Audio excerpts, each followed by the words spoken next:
The boardroom was filled with polished suits, expensive perfumes, and the constant hum of corporate chatter, yet in the corner of that vast mansion sat a young girl, silent, unseen, forgotten. Her name was Alara, the daughter of the richest man in the city, a billionaire whose name graced skyscrapers and magazines. But despite all his wealth, there was one thing he could not buy: his daughter's voice. Alara had been born deaf, and because of it, people rarely looked at her twice.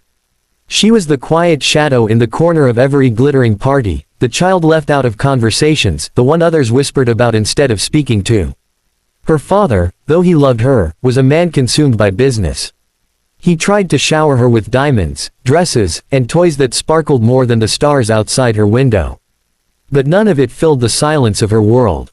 What she wanted most wasn't luxury, it was connection. A single soul who would see her not as broken, not as an afterthought, but as a person worth hearing even without a voice. One evening, as guests arrived for another lavish gathering, Alara wandered through the marble halls, clutching a sketchbook where she poured her silent emotions onto paper. She sat on the staircase, sketching people who didn't notice her, until she felt a gentle presence nearby. It was Thomas, the janitor, his uniform simple, his hands roughened from work. He was sweeping quietly, his head bowed, but then he noticed her watching. And instead of just offering a polite smile, he did something that would change her life forever. He lifted his hands, and signed. For a moment, Alara froze. No one outside her tutors had ever tried to communicate with her in her language. Her heart raced, her eyes widened, and then she dropped her pencil in disbelief. She quickly signed back, her movements shaky but desperate. You know how to talk to me." Thomas nodded, a small smile tugging at his lips.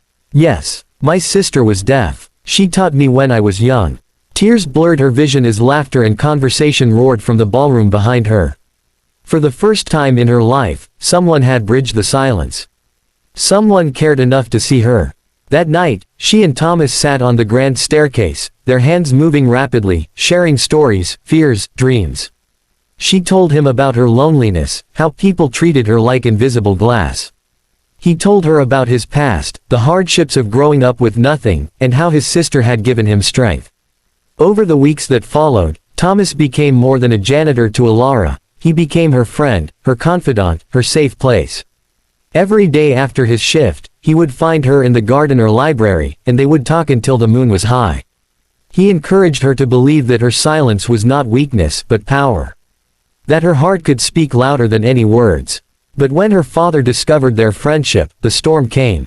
The billionaire couldn't believe his daughter was spending time with a janitor. He saw Thomas as nothing more than a servant, someone unworthy of even looking at Alara, let alone being her friend. Anger filled his voice as he ordered Thomas to stay away. That night, Alara locked herself in her room and cried, her hands trembling as she signed into the air, speaking to no one. She was back to being invisible, silenced not by her deafness, but by the walls her father had built around her. But Thomas refused to give up.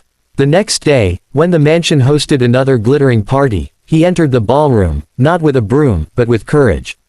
When the crowd laughed and music filled the air, Thomas signed across the room toward Alara, his hands moving with certainty. He told her through gestures, "Your voice matters. You are not alone." The entire room fell, silent as guests turned their heads. They had never seen sign language before, never watched two people communicate with such passion and honesty without a sound. Alara's father stood frozen, watching his daughter's face light up in a way he had never seen before. In that moment, he realized what all his wealth had blinded him to. His daughter didn't need more diamonds. She needed someone to understand her heart. Tears welled in his eyes as he walked over, placed a trembling hand on Alara's shoulder, and signed, clumsy, broken, but desperate, "I love you." Alara gasped, then threw her arms around him. For the first time in years, she felt like she truly belonged. The partygoers clapped, not for wealth or status, but for love breaking through silence. From that night onward, Alara's father changed. He hired sign language teachers for himself and his staff, ensuring his daughter would never be ignored again. He used his fortune to open schools and programs for deaf children, determined to give them the voice the world had once denied his own child. And Thomas. He was no longer just a janitor. He became part of their family, a man who taught them that kindness, not money, is the greatest wealth of all. Alara grew into a confident young woman, standing proudly before audiences, using both her hands and her heart to speak. She reminded the world that silence is not emptiness, it is simply another language waiting to be heard. And as the video fades, remember this: sometimes the person you overlook has the power to change your entire world. So never ignore the quiet ones. Their voices may be silent, but their hearts speak louder than we can ever imagine. If this story touched you, don't forget to like this video, share it with someone who needs hope, and subscribe to the channel for more inspiring stories that remind us all, love and kindness are the richest treasures we can ever find.